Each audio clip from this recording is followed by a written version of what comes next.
Hey, what's going on, guys? Welcome back to the GM. It is your guy, Boulanger, up next on the GM. Week 7 biggest matchups. Do me a quick favor as we get started. Hit like. If it is your first time checking out the GM, hit subscribe. Also, hit the notification bell so that you get updates when we upload new content. Let's talk about it. So, week number 7 is underway in the NFL. And as I've been scouring the Sunday slate of games, I came up with 3 games that I think are going to be big matchups this week. For both short term and long term implications for this season. The first game up I'm going to talk about is I was going to call them San Diego. They're not San Diego. The Los Angeles Chargers versus the Kansas City Chiefs. This is an AFC matchup, but also a interdivision matchup. And it's a matchup of two teams who are kind of at different levels of the standing. The Chiefs are at the very top, and the Chargers are at the bottom. And let's start with the Chargers. The Chargers came into this season with high expectations. Justin Herbert, a potential MVP candidate, new wide receiver, plus Mike Williams, plus Keenan Allen. And so they were supposed to have a high flying offense, established offensive line, and it just hasn't been that this year. Just like always, the Chargers have been kind of, you know, just inconsistent, man. It's really unexplainable how this team can be super talented like they are, but never really present any real dominance. You're never in a game against the Chargers that you feel like the game is over. And so that's kind of been what it's like for the Chargers this year. They're super talented on defensive well with Boa and Darwin James and just a host of other guys who are talented. And they just don't seem to be able to put it all together. And I don't think they're going to be able to put it together this week in this matchup against the Chiefs. The Chiefs are a team who stumbled out of the starting blocks against the Detroit Lions. And in that game in particular, they were missing Travis Kelsey and had a lot of drops by wide receivers.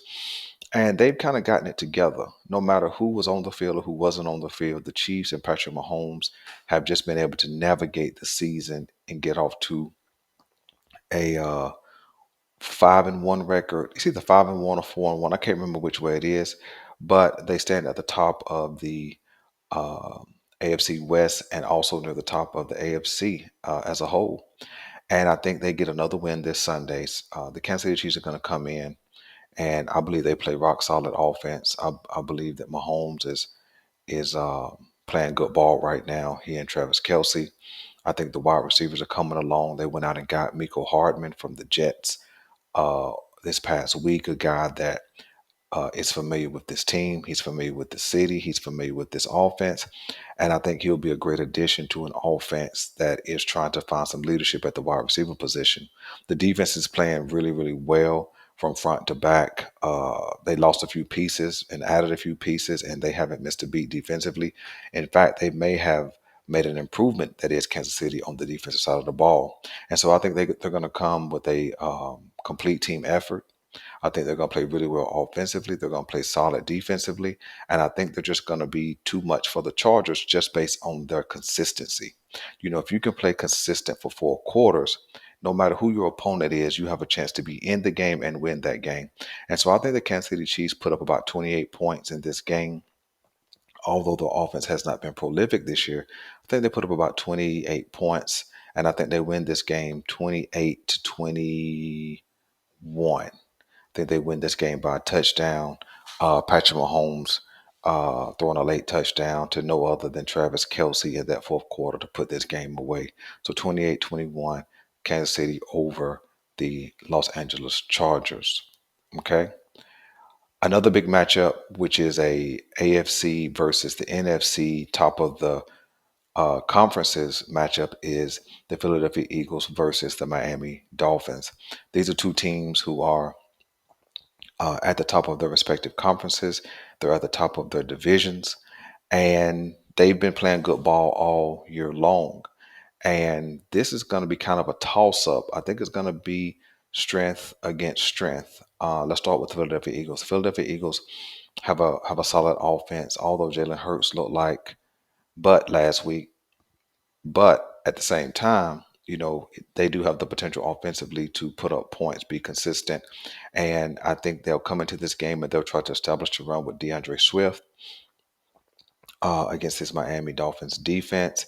And then I think they'll certainly throw the ball all over the yard to A.J. Brown and Devontae Smith. I think they'll also get Dallas Goddard involved this week as well. And I think they'll put up pretty good points against this Miami Dolphins um, defense. But if we jump to the defense side of the ball for the Philadelphia Eagles, they have a solid group, man, from front to back.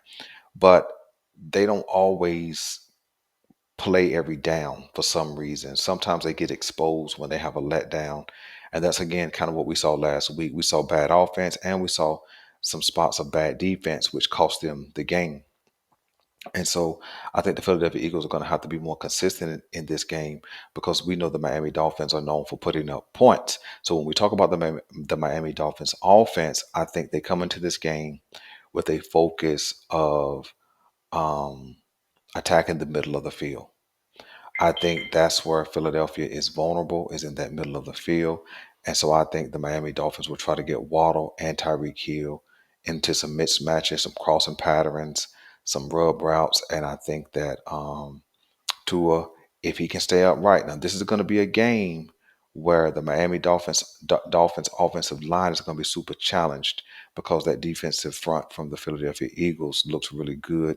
And I think that Teron Armstead is going to be missing this week, if I remember correctly. I could be incorrect, but I think he will. So I think that Tua will be on the move a little bit more as the Miami Dolphins try to protect him. I think that this is going to be sort of a shootout. I'm going to call this game, my goodness, I'm going to call this game 27-24 Miami. I'm going to say Miami forces a shootout. And because they're the most prolific offense in the league, I think they have a slight advantage against Philadelphia. So I think Miami gets to win 28-24 in a high scoring affair. Now let's jump to the game that we all want to talk about, the Baltimore Ravens against the Detroit Lions. This game makes me super, super nervous. Probably the most nervous I've been in a game all year, simply because the Detroit Lions bring the most complete team that the Ravens have faced all year long. The Detroit Lions as a whole team have the ability to expose some of the Ravens' flaws, both along the offensive line, the inconsistency in the pass game, and then they have the type of offense that could, find some holes in this Ravens defense. And so, before I give you my score, I'm gonna talk about both sides for both teams. When we talk about the Detroit Lions offense, Jared Goff has an ability to throw the ball deep. He has the ability to throw the ball in the intermediate, and he's making pretty good decisions with the football this year. And when it comes to our defense, defending this offense, I think we have to, number one, stop the run. That's always key. If you can make a team one dimensional, you have maybe not an advantage, but you bring balance to that side of the football. So number one, we have to stop the run. And then I think the other thing we have to do is be smart when we're playing against St. Brown. St. Brown has an ability to make the tough catch. He has the ability to get separation. He has the ability to, with good footwork and route running, lose his man. And so I think we have to do some double coverage this week. I think we're going to have to try and keep him under wraps because that is Jared Goff's go-to guy. And with the secondary receivers, we have to have the ability to defend well, be in the right position, the right time, and stop yards after catch. They're going to make catches. That's just what they're going to do. And so I think that if we have a chance to be in this game, I think our defense has to be solid like they've been all year, stop the run, and defend the pass. I think we have to hold this Detroit Lions offense to about 250 yards passing. I think if we can do that, we are in this game in the fourth quarter for sure. When I jump to um, the Baltimore Ravens side of things, our offense, of course, we know has been inconsistent, and I think this is the week where we have to have some consistency. Number one, the consistency has to be with catching the ball.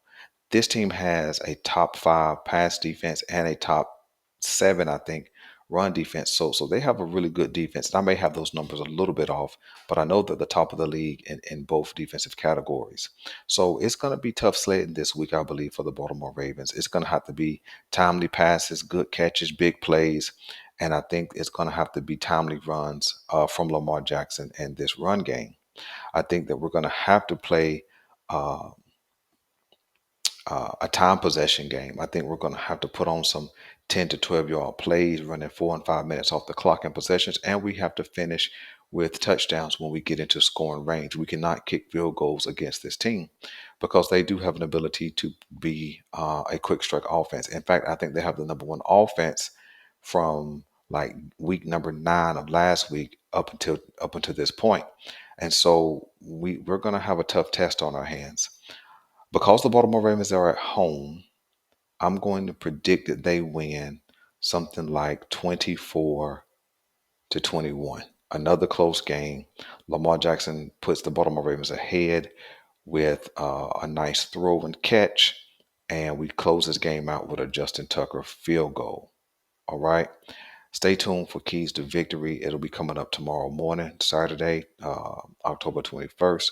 And also stay tuned for the trade edition of Burning Questions. I'm Miguel Boulanger. This is the GM, and we're out.